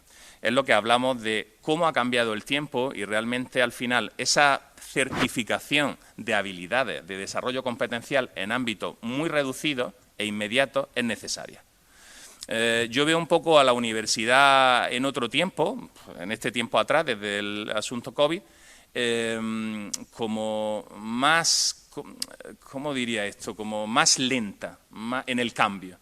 Y ahora nos hemos dado cuenta, percibes que los cursos tienen que ser inmediatos y puntuales para lo que necesites. Por ejemplo, lo decíamos antes, edición de vídeo. Yo quiero aprender edición de vídeo porque lo necesito de manera inmediata, en un curso de 20 horas. No necesito más de 20, de 10, de 5. Todo inmediato, toda esa formación muy inmediata, muy cierta y que realmente me dé la credencial, ¿vale?, de que tengo esa habilidad para llevarlo a cabo. Bueno, parece que el nuevo contexto universitario va en ese sentido, especialmente vinculado, creo aquí, no sé cómo lo veis vosotros, al ámbito de la empresa, más bien. La empresa, en definitiva, ya sabéis, vamos, yo creo que esa percepción la tenemos todos. Al final, ¿qué le dices? ¿Tienes el C1, el B2 o el no sé qué de acreditación lingüística o de competencia digital, que seguramente será un requisito ya para los otros niveles también? Yo creo que no buscan eso, buscan que les demuestre efectivamente con aplicación práctica que tienes esa credencial. Y por ahí va esto. Mostrarás tu credencial, será significativa, pero realmente lo que quieren es una demostración práctica y evidente de esas cuestiones. Volviendo al tema de la acreditación muchas veces, pues como yo sinceramente os digo que cómo no se reconoce ese tipo de intervenciones. Esteban, por ejemplo, Esteban Romero, el de Medialab, que lleva, publicitando infinito material y colaborando en lo social de una manera extraordinaria, pues tardó en acreditarse para titular. ¿Por qué? Porque ya sabéis, la estrategia y la linealidad va en otro ámbito. Bueno, pues quizá hacemos un llamamiento aquí a los responsables de esas acreditaciones pues para que le den un valor, como estamos viendo en este tipo de proyectos y en este tiempo, ¿no? También habla finalmente el informe de esa educación de calidad, ¿no?, de aprendizaje en línea de calidad. Principalmente los aspectos que ahí podéis ver en la pantalla están vinculados también muy mucho al ámbito metodológico, ¿no?, a una reflexión metodológica. Por ejemplo, inclusiva también de los recursos, manifestando el DUA, se aprecia perfectamente en cómo ese aprendizaje en línea debe de considerar diferentes formas de llegar al alumnado, de motivarle y utilizar esas estrategias distintas. Cerrando el informe ya, simplemente deciros que tomé como referente también este proyecto al que vamos, esta España Digital 2025, que bueno, al final, en definitiva, lo que reconoce es que no hay otra vía, que la vía efectivamente está en el formato digital y que los planes, los programas son numerosísimos y todos van en la misma dirección. Inclusive yo diría, fijaros, lo que hemos comentado, ya se percibe que no solamente están relacionados con la tecnología, sino que hay otros muchísimos aspectos que son considerados, ¿no? Y de ahí el potencial de los equipos multidisciplinares que se están viendo tanto en publicaciones científicas como en proyectos de innovación concedidos, y cómo las propias universidades lo que hacen es potenciar precisamente ese trabajo multidisciplinar. Bueno, también el tema del INCIBE, lo de la ciberseguridad, creo que era algo que no podía dejar pasar de advertir. Era alguna de las dimensiones, ya sabéis que tenemos del marco común europeo, y simplemente os quiero comentar que nuestro profesorado debiera de consultar cuáles son las medidas, ¿no?, básicas o estrictas desde estos portales, ¿vale?, que tenemos como referente. Otro de los datos que aparecen aquí es que nuestra administración electrónica va cada día mucho más hacia arriba en todo, y lo sabéis. Y bueno, pues no nos cabe otra cuestión que es estar en esa administración electrónica. Y, por supuesto, que todo... Por ejemplo, voy a poner un ejemplo. Nuestras guías docentes, es que son cosas que a lo mejor los informáticos hoy los veis como algo extraño, ¿no? Nosotros las guías docentes, hacíamos nuestras guías docentes, yo gestiono la página de nuestro departamento, subíamos nuestro archivo, hacía el hipervínculo, tal, los ponías por tu grado, y luego había una asociación a los respectivos grados, las coordinaciones, etcétera, desde la propia universidad. Fijaros, pero luego había una falta de conexión muchas veces entre las guías que aparecían en departamentos, en las coordinaciones, en la universidad, era problemático. Bueno, pues se ha tardado, y estas cosas son las que uno percibe como lentas, se ha tardado este año, ya se ha creado la plataforma para subir la guía docente, pero fijaros, por parte del profesorado, que es algo que también nos sorprende, porque con la cantidad de trabajo que hay vinculada a eso, a docencia, a gestión, a investigación, que al mismo tiempo ya no sea solo responsable del contenido de la guía, claro, y diréis, bueno, tampoco pasa nada por centralizar en una plataforma, pero claro, ya sabéis que surgen discrepancias con esto. ¿Por qué somos responsables también de subir algo que es técnico a una plataforma si realmente, bueno, yo creo que estoy totalmente de acuerdo en que tengamos esa capacitación, que no es mucha, pero y sobre todo de centralizar y focalizar en una sola plataforma todas las guías docentes para que el alumno las tenga claro. Y, por ejemplo, el simple hecho de firmar alguna guía docente para alguna tarea burocrática o administrativa, que sabéis que el secretario del departamento lo hace con mucha continuidad, pues que sea algo automático, ¿vale? Que estas son las cosas que nos facilitáis un poco los informáticos, ¿no? Pero no os podéis ni imaginar cuando se le dice al departamento que tenemos que subir también la guía, una aplicación tal, pues ya sabéis, la gente al principio un poco reacia, de eso no me corresponde, y es costoso, ¿no?, en tiempo, pero bueno. Al final, yo os quiero decir, esta última parte son las prácticas, lo que yo veo práctico de las cosas que estamos llevando a cabo. De esos artefactos digitales que precisamente Fernando Trujillo, David Álvarez hablan, ¿no?, de algunos de esos artefactos digitales y cómo los producimos y los llevamos a cabo en nuestras clases. Bueno, ahí veis algunos ejemplos y de qué potencial tiene o qué dimensiones trabajan. Y aquí ya os llevo a las prácticas de la asignatura que imparto, ¿no? Bueno, pues por ejemplo ahí tenéis aplicaciones de la web 2.0, se elabora un croma, todo esto luego se lleva a cabo en repositorios, ¿no? El stop motion, por ejemplo, vídeo acelerado, se hace escape room realmente matizando y relacionando con todo lo que es el proceso de gamificación, hacemos realidad aumentada, realidad virtual, algunas aplicaciones exactamente para el ejercicio de propuestas de actividad como puede ser EducaPlay o cualquier otra, ¿no?, Excel Learning o cualquiera de este tipo, y siempre al final hacemos esos procesos de autoevaluación, coevaluación y heteroevaluación, ¿no?, y principalmente vinculado a la configuración de vídeos. Es algo que ahora es muy habitual en la formación docente nuestra, pero que nosotros siempre llevamos a cabo para alguna de las partes de la calificación. Ahora os pondré uno de ellos final para que veáis un poco lo que están haciendo. Estos son algunos ejemplos. Yo llevo trabajando con gestores de contenido, no sé, muchísimo tiempo, desde el colegio. Entonces, bueno, y puedes pecar un poco de decir, oye, pues ¿cómo no has cambiado desde...? Yo creo que es un recurso extraordinario para visualizar todo el trabajo colectivo y sobre todo compartirlo a medida que vamos avanzando. Es decir, un portfolio digital, en definitiva, lo que hace es eso, principalmente visualizar, compartir y, bueno, exponerte ante el conjunto de lo social, y eso es bastante interesante. Creo que en los últimos tiempos también el asunto del aprendizaje-servicio es algo muy interesante y que debiera de seguir trabajándose. Bueno, pues aquí alguna página de los chicos, aquí otra más. Y bueno, ahora pondré el vídeo, ¿vale?, que tengo por aquí. Y mirar, yo me gustaría finalizar, no sé cómo voy de tiempo, si ahora lo importante son las preguntas, ¿no?, y la conversación con vosotros. Pero como veis, alguna cita aquí de saldremos juntos y saldremos conectados, es que no me cabe la menor duda, ¿vale? Podéis verle el doble sentido o no vérselo, pero está clarísimo que no hay otra vía posible. Y además todas las directrices en formación van a ser en capacitación, en formación de competencia digital, indudablemente, al margen de otras, ¿no? Al margen de otras. Una imagen que a todo eso nos trae al recuerdo y que yo quería plasmarla. Creo que hemos sacado más positivo que negativo de toda esta experiencia. Aún no estamos fuera del todo, pero lo vamos a conseguir. Y bueno, pues eso, que no rindáis. Siempre a veces los procesos de cambio son complejos, nos llevan tiempo.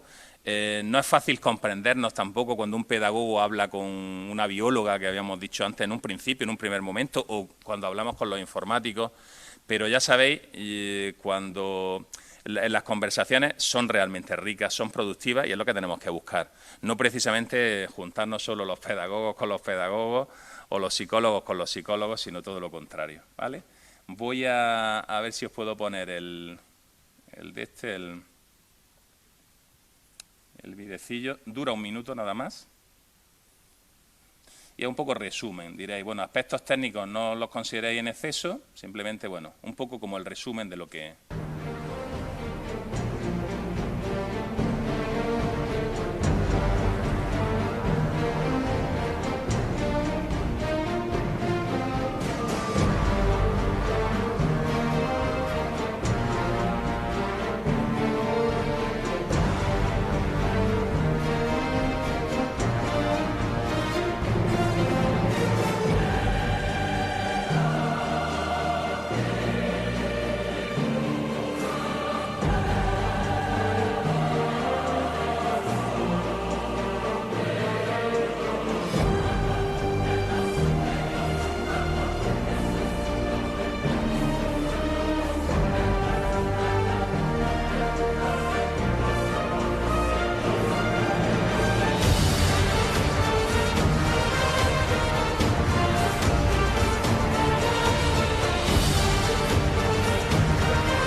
Bueno, pues como podéis ver, simplemente es un recopilatorio, ¿no?, de las posibles actividades y actuaciones que se han llevado a cabo, ¿no?, en la asignatura, y lo que busca es eso, un poco el cambio, la innovación y la adaptación a este nuevo tiempo, que es lo que yo he querido transmitiros.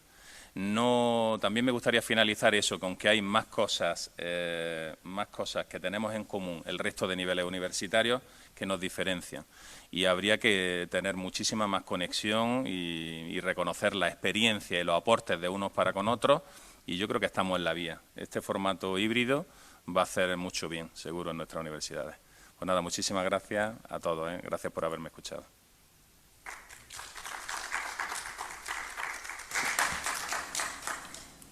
Ojalá nos escuchen los responsables de las acreditaciones.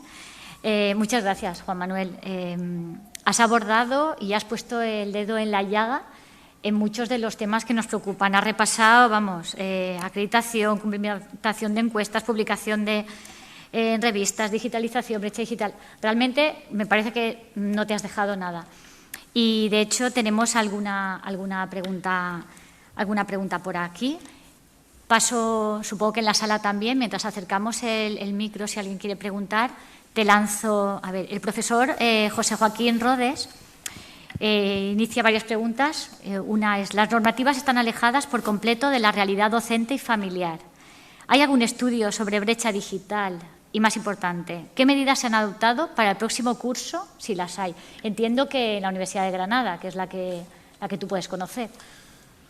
Bueno, yo creo que las medidas sí las he expuesto un poco. Las medidas están en el planteamiento nuevamente de los escenarios de los que hemos hablado, ¿eh? No se descarta el formato virtual totalmente. Es decir, que en las guías docentes para el curso próximo se va a contemplar esos 3 escenarios. Pues esa virtualidad completa, el híbrido y el presencial absoluto.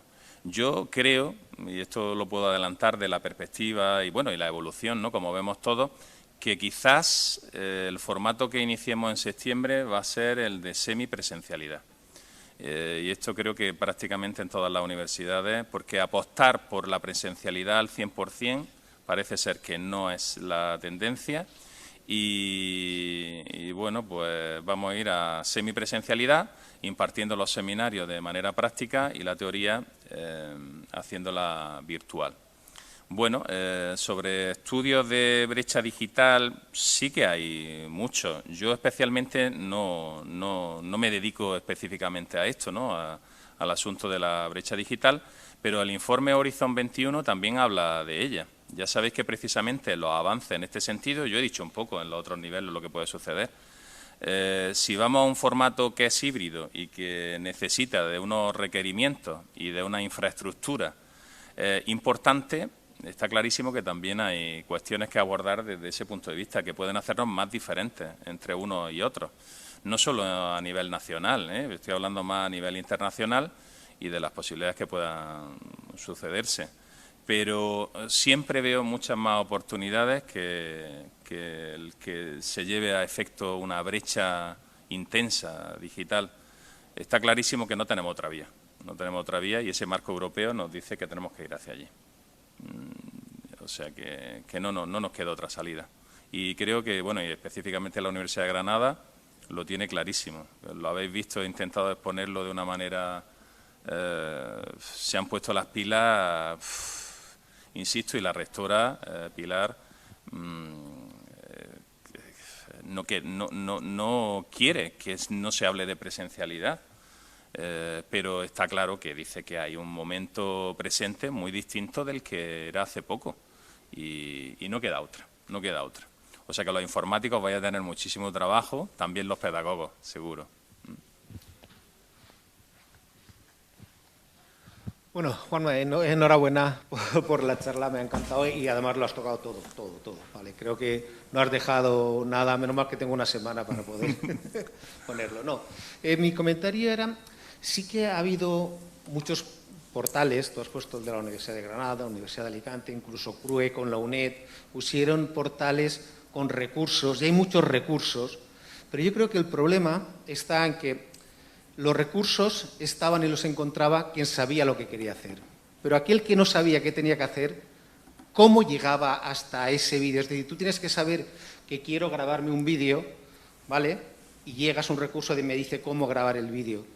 Pero aquella cosa que dices, tú tienes que grabar un vídeo o tú necesitas hacer este tipo, porque hay de herramientas. Mira cuántas herramientas para hacer la evaluación.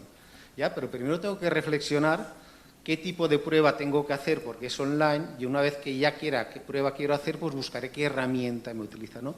Yo he echado en falta en todo este tiempo aquel profesor que ya sabía lo que quería que hacer. A lo mejor ha encontrado, ya puedo utilizar la tecnología, pero ¿qué pasaba aquel profesor que de repente le quitan del aula y le dan otro entorno que es totalmente distinto porque copiar lo mismo que hacías en el aula en online ha quedado demostrado? Siempre se decía que no valía, pero ha quedado demostrado, ¿no?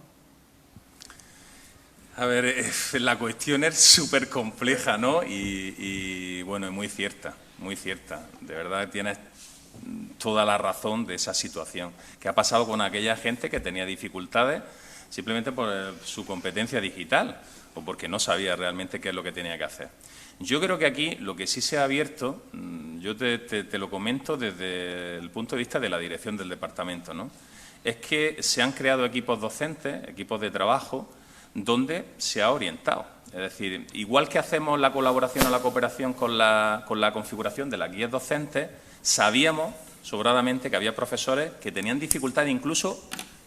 cuesta trabajo decirlo, el acceso a la MUDE. Y solamente habían accedido en alguna ocasión para, ya sabéis, no sé, puntualmente, como habíamos dicho antes. ¿Qué ha sucedido? Pues ya sabéis, o ayuda muy directa, un peer tutoring de estos que decimos, una tutoría entre iguales, ¿vale? O los equipos docentes a nosotros no han funcionado muy bien porque había gente que desconocía aspectos muy básicos y se sentían muy perdidos. Y quiero matizar una cosa. La percepción que tengo es que son muy buenos profesionales, muy buenos docentes, que es lo que nos viene a decir, pero se encontraban perdidos en esta situación que no encontraban por ningún otro sitio. Por ejemplo, la configuración de los exámenes en Prado.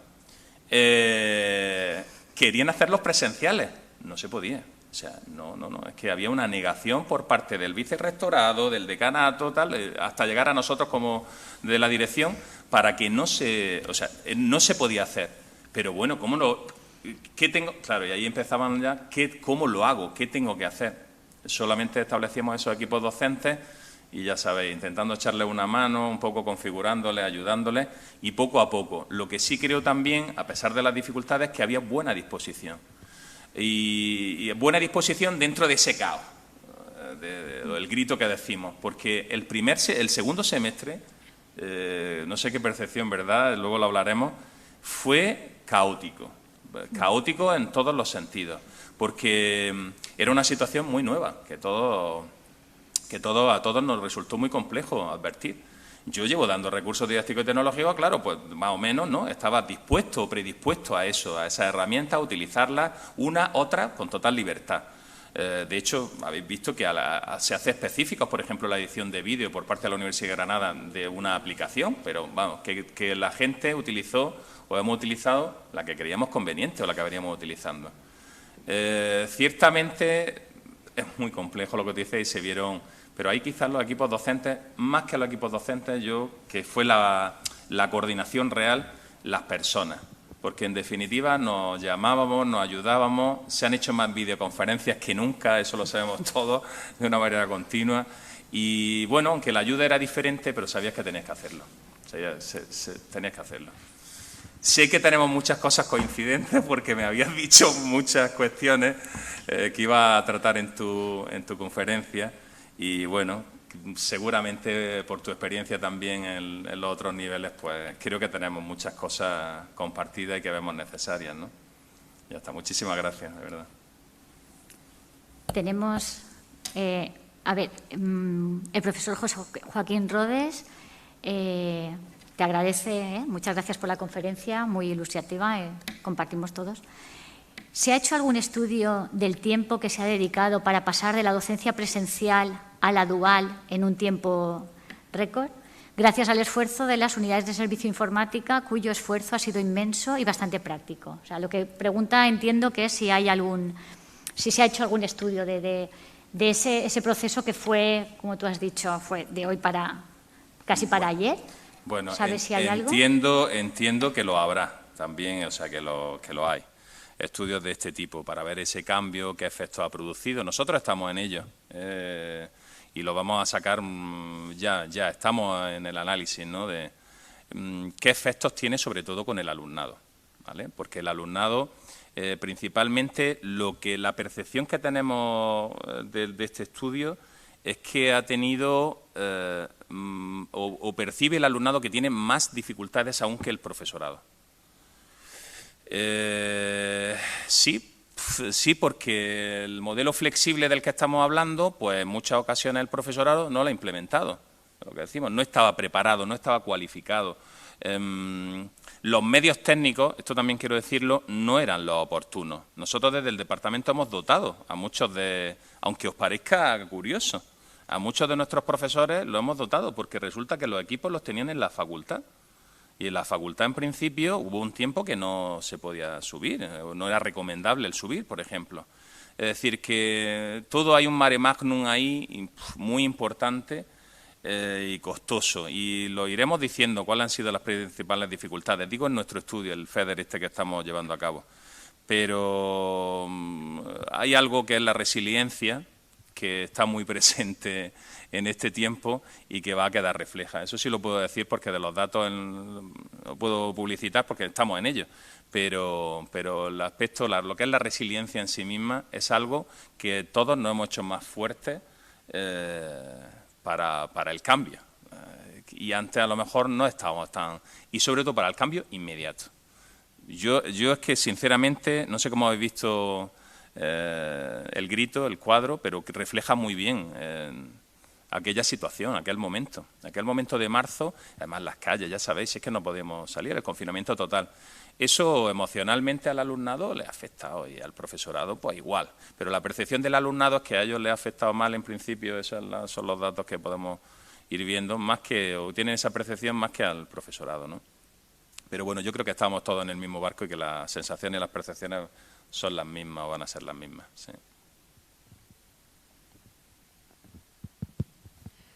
Bueno, Juan Manuel, muchísimas gracias por tu exposición, una cantidad de información increíble que has puesto aquí en común. Y yo quería hacer una reflexión porque, como había dicho también el vicerrector Rafael Molina, ¿no? Las soluciones de innovación en docencia a través de las nuevas tecnologías y las soluciones informáticas no tienen que estar al servicio de los problemas que tenemos las personas. Y quizá a lo mejor alguno o alguna se ha podido asustar, ¿no? de esta renovación que tenemos que tener y esta formación, ¿no? en nuevas competencias digitales que muchos de nosotros y nosotras nos hemos tenido que poner las pilas, porque yo veo como dos fases muy diferenciadas en esto que llevamos viviendo de pandemia. Una primera fase fue a partir de ese confinamiento que vivimos en marzo, que fue como un tsunami, y el profesorado de las universidades creo que fue vamos a salvar esta situación como mejor sepamos, pero claro, ese periodo fue, bueno, yo sé lo que puedo hacer hasta aquí, voy a utilizar todas estas herramientas que conozco, algunos más, algunos menos, conocimientos en estas herramientas de nuevas tecnologías que nos han ayudado muchísimo. Pero luego se ha abierto una segunda fase, ¿no? en cuanto comenzó este nuevo curso académico, que ya sabíamos lo que iba a ser y muchos de nosotros y nosotras sí que nos preparamos para, en la medida de lo posible, ¿no? para afrontar esto. Esta reflexión que quiero hacer es el no perder la humanidad de lo que es la docencia a través de las nuevas tecnologías. No es que tengamos que saber de todo, ¿no? Creo que es más, tenemos que utilizar las herramientas que necesitemos para mejorar nuestra docencia, incluso cuando se vuelva a la presencialidad. Yo hay herramientas que he descubierto, que desconocía, que no quiero abandonar, sino que las he descubierto y voy a aprovecharlas en mi aula de manera presencial. Y hay otras que a lo mejor utilizaré en menos medida, dependiendo del modelo de docencia que tengamos en un futuro. Y también, por ejemplo, quería compartir en relación a lo que comentabas del aumento de producción de publicaciones científicas. Por ejemplo, en el caso de nuestro grupo de investigación sí que se ha visto muy afectada, porque nuestro grupo de investigación trabaja con escuelas directamente. Y claro, no se nos ha permitido entrar a las escuelas a desarrollar estos proyectos que llevábamos a cabo en las aulas directamente con el alumnado de primaria. Y se ha visto como que nos hubiesen cegado totalmente. Se nos ha paralizado todos los proyectos que teníamos en escuelas. Entonces nos ha tocado como reinventarnos y utilizar esas nuevas tecnologías para tratar de continuar adelante con los proyectos de otra manera, utilizando las TIC, y ha sido buscar esa parte de humanizar las TIC, que son muy útiles, pero a veces nos pueden asustar un poco, ¿no? Porque decir, ¿tengo que conocer todo o tengo en realidad que seleccionar qué herramientas son las que van a potenciar la metodología que estoy utilizando en mi aula? Que además se está hablando también mucho, ¿no? de la evaluación, la parte de pues si tiene que ser la evaluación a través de un vídeo, a través de lo que sea. Creo que pues esto, la metodología que se emplea en el aula sí que se puede potenciar a través de las TIC, pero siempre con el uso racional de ellas para de verdad darle un plus a algo que no se puede hacer de otra manera. Y también la evaluación que vaya directamente, tiene que estar estrechamente conectada con la metodología que estamos utilizando. Entonces, poner un poco de tranquilidad, ¿no? de decir, voy a utilizar las herramientas que en realidad voy a necesitar para no cambiar mi metodología de docencia, sino seguir manteniendo lo que estaba haciendo, potenciarlo y utilizar las nuevas tecnologías para poder llevarlo a cabo. Entonces, quería compartir esta reflexión porque hay veces que hay gente que se asusta, ¿no? ¿Tengo que hacer un curso de todo o realmente lo que necesito es ver en qué medida necesito adaptar lo que estoy haciendo utilizando nuevas herramientas que me permitan seguir desarrollando lo que yo estaba haciendo? Era pues una reflexión también que me ha venido con toda esta información que estábamos recibiendo, que es súper útil, pero es decir, bueno, de aquí lo que yo me tengo que quedar con algunas partes que son las que yo necesito para poder desarrollar mi trabajo como docente. Te doy la razón absoluta. Además, creo que la sensación que transmites al hablar del concepto de humanismo digital es clave, ¿no? Y sobre todo la sensación también de la charla, lo que tú dices. Da un poco la sensación, incluso desde el inicio, ¿no?, de ese agobio por una formación inmediata, con infinitos recursos, portales, plataformas abiertas, tal. Y efectivamente, sí, da un poco la sensación de que la oferta es excesiva y creo que culmina tu intervención con el aporte de que efectivamente se ofrecen esas posibilidades, esos recursos, una visión muy amplia de lo que puede ser, pero realmente, como bien dices, tenemos que quedarnos con aquello que nos sea necesario, sobre todo por la economía de nuestro trabajo, de nuestro ejercicio docente, porque no todo vale o no todo lo necesitamos. No necesitamos una capacitación efectivamente de un C2 para desarrollar nuestro ejercicio docente. Pero creo que tienes razón. Incluso yo mismo en la charla, pues observas que una persona que no esté vinculada con el área, ¿no?, de conocimiento específica o la impartición de alguna asignatura, como yo he dicho, que son recursos didácticos y tecnológicos que llevo desarrollando ya 13 o 14 años, ¿no?, en el ámbito universitario, tienes razón, podría abrumar y que la percepción que tengamos es de que hay infinitas cosas que es imposible acotarlas. Y lo de la humanización creo que es muy importante, ese concepto de humanizar digitalmente es relevante. De ahí yo creo que el modelo híbrido es la clave. Pero exactamente, utilizando tu reflexión y tus palabras, por favor, solo coger aquello que necesitéis y que economicemos, ¿no? Porque no que sepa o que tengas mayores conocimientos en los recursos va a ser mejor docente, indudablemente. Lo hay y lo sabemos, pero que luego a lo mejor no lo implementan de manera correcta o incluso abrumamos al alumnado, o pueden abrumarse, ¿no?, de tanto recurso, tanta... Y me ha hecho reflexionar, precisamente con esos profesores que han sufrido dificultades, porque muchas veces vemos, pues editar un vídeo, pues eso tampoco... Cosas de este tipo que a lo mejor son livianas para unos, no lo son para otros tanto. Y me voy en la comparativa también de la acreditación lingüística. O sea, tú ahora al profesorado le dices que todo el mundo tiene que tener su C1, su C2 y entonces, pues bueno, apaga y vámonos, ¿no?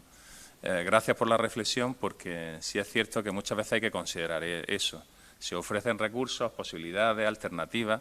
Comprendemos que lo metodológico tiene mucha relevancia e importancia, pero prácticamente vas a hacer lo que estabas haciendo considerando un nuevo espacio con una serie de recursos, como tú bien has dicho, que serán los que sean, los que necesitemos cada uno de nosotros.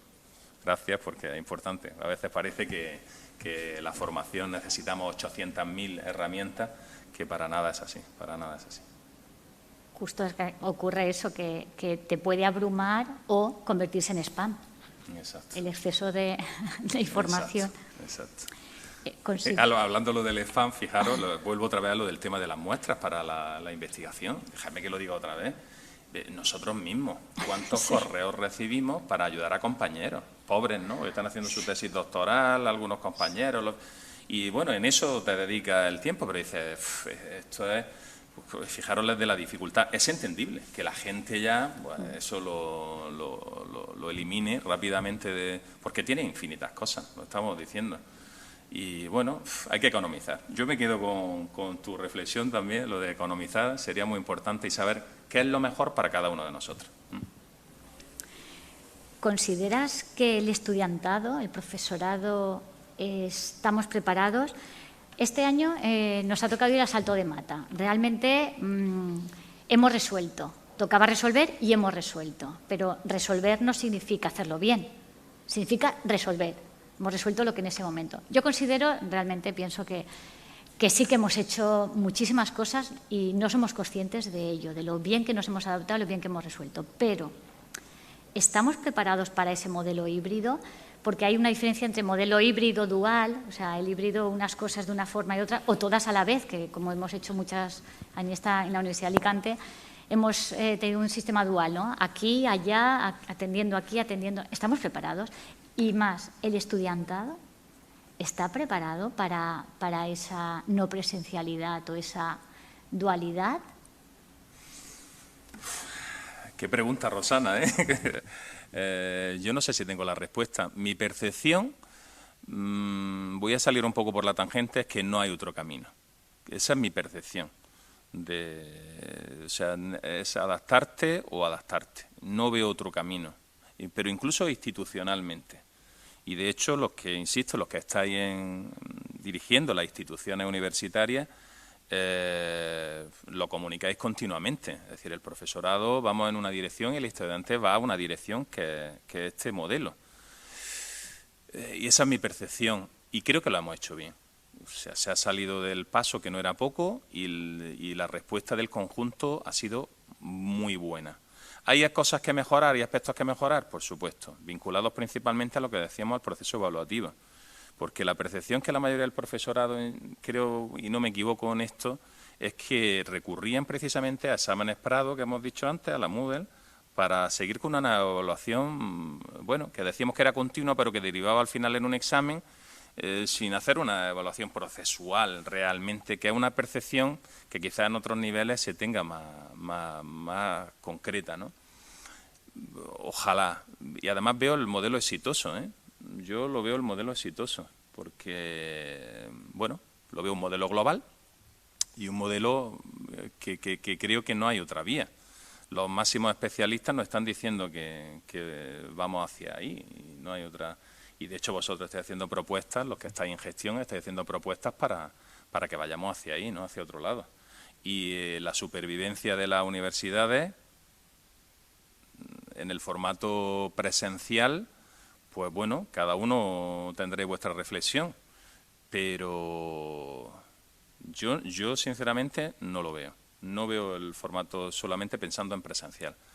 Veo el formato compartiendo y formando a la gente y haciendo espacios duales, como has dicho, y no veo otra salida. No veo otra salida. Además, lo veo bien. O sea, hay muchos tipos de ahorro y de economía también en este formato, de mil formas.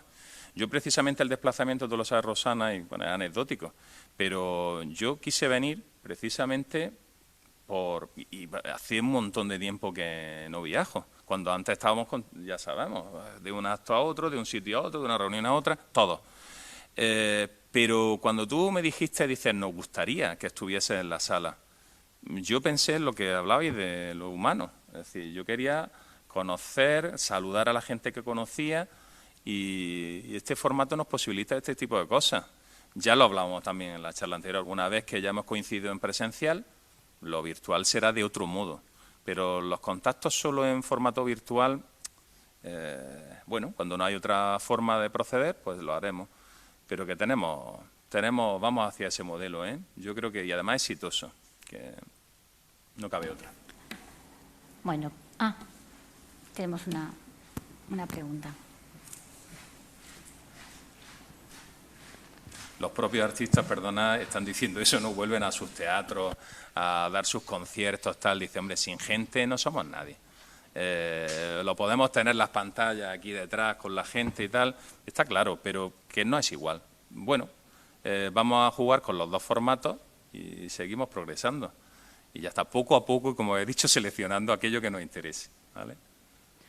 Muchas gracias, Juan Manuel. Yo quería primero agradecerte toda la información y la síntesis y lo ameno también que nos lo has expuesto.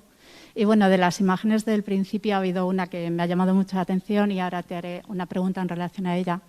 Pero antes de preguntar, quería agradecerte y felicitarte por visibilizar todo lo que en las facultades de educación tanto sabemos que tenemos que aprender de etapas educativas no universitarias y que creo que es la manera de llegar a que forme parte metodológicamente, pero también a través del mundo de la investigación y la publicación para el resto de docentes universitarios que a lo mejor no conocen tanto las etapas educativas precedentes. Así que felicitarte y agradecerte porque lo visibilices por tu propia experiencia y por tu conocimiento. Y entonces, en relación a esas imágenes que ponías al principio, había una que hablaba de cuando pensamos que vamos a dedicar un momento a una red social y demás, y ese momento se transforma en media hora, una hora, así, ¿no? Una de las cuestiones de estas dos etapas que tú has diferenciado, la primera de reacción y la segunda ya con un poco más de planificación a la docencia no presencial, ha sido también las fricciones con el tiempo. Hablabas ahora mismo de los desplazamientos, cómo hemos ganado ese tiempo que invertíamos en los desplazamientos. Sin embargo, también se ha visto cómo esa mezcla de tiempos, por ejemplo, ha entrado en fricción con los cuidados. Poner los cuidados en el centro de la vida ha supuesto para la parte de la academia que estamos en tiempos de cuidados, pues una fricción de los tiempos. Por ejemplo, en las publicaciones, pues ya se sabe que no han podido publicar al mismo ritmo quien se ha centrado en esa hiperactividad de publicar, por ejemplo, que quien ha tenido que compaginar pues, con un tiempo de cuidados de otras personas. Mi pregunta es, ¿piensas que también en este tiempo en el que ya vamos hacia la reflexión y hacia la selección, como ha dicho, de lo que nos sirve, también encontraremos las fórmulas que nos permitan esa desconexión digital tan necesaria? Porque una parte de la no presencialidad implica la invasión de los tiempos de otros aspectos de la vida que siguen teniendo un tiempo y un espacio determinados. Sí, señor. Gracias. Bueno, gracias por tus palabras también. La pregunta es buenísima. La pregunta es buenísima. Yo, sinceramente, os doy mi percepción, humilde percepción de lo que veo y que creo que es coincidente. En el ámbito universitario, desconectar del formato digital en este momento, yo no sé cómo lo veis vosotros, pero si me veis la cara es decir nunca.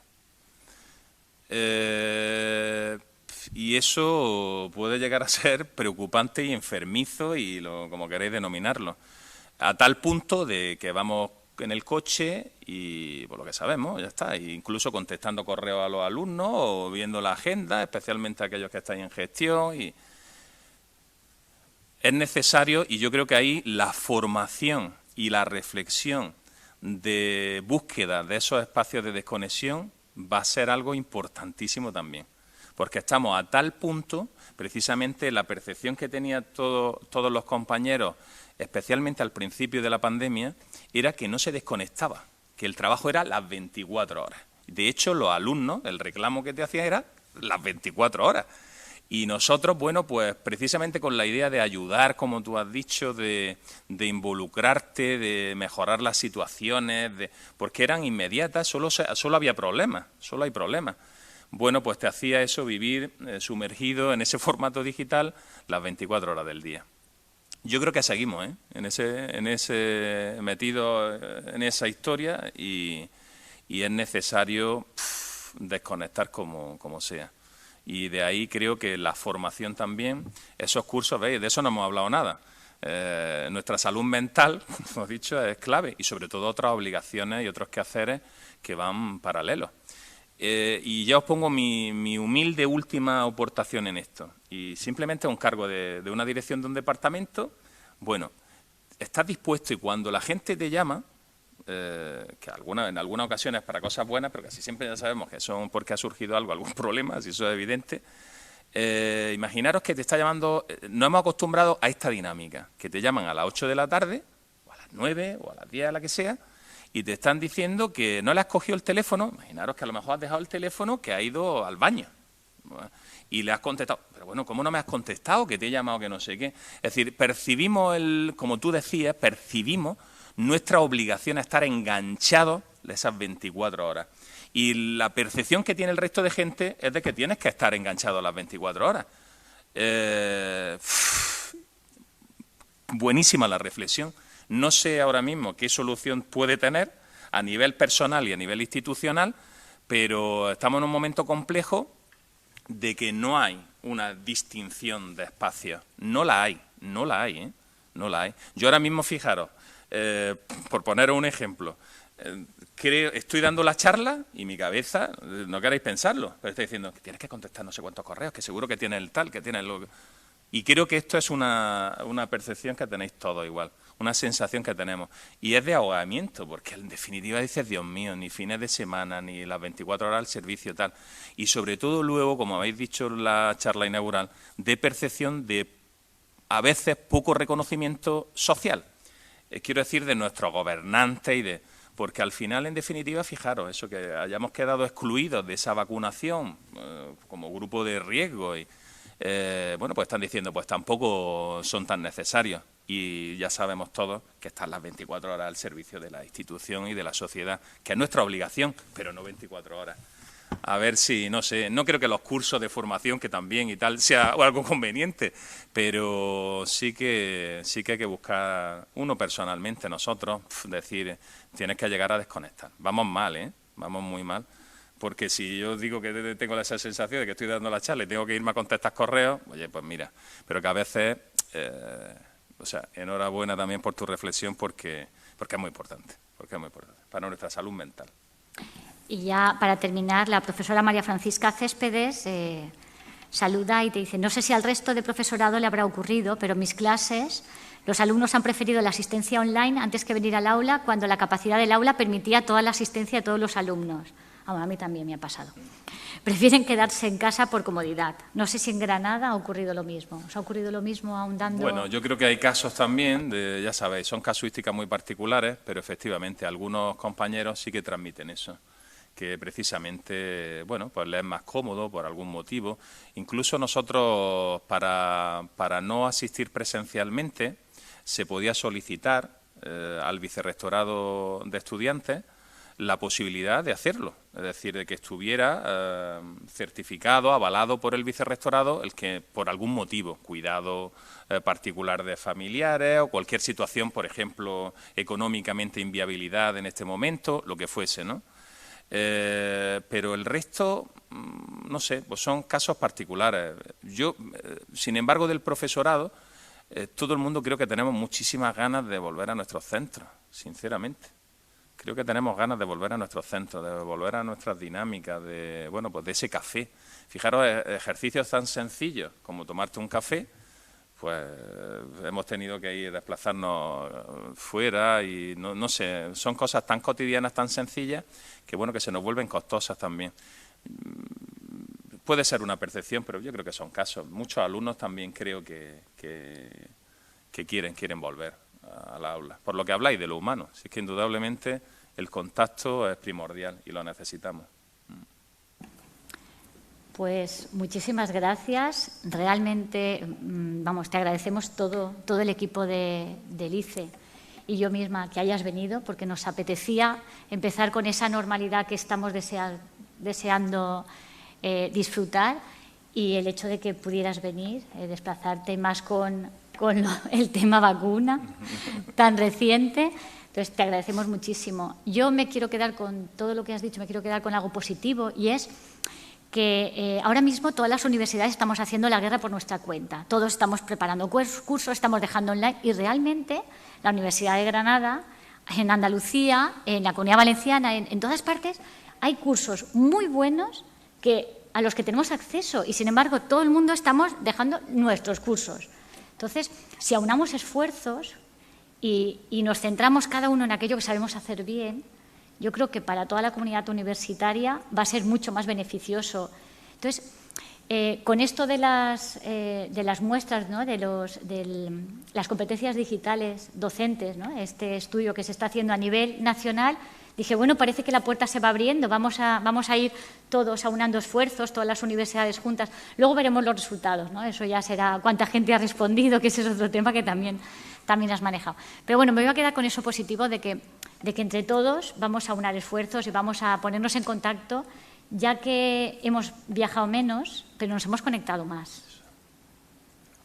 Así que muchísimas, muchísimas gracias por haber participado. Bueno, muchísimas gracias. Lo último que quiero deciros, que me ha merecido la pena venir hasta aquí, hasta Alicante, a pesar de vacunarme ayer y tener los riesgos de las consecuencias, bueno, que son positivas, eso, el que no hayamos vacunado es muy bueno.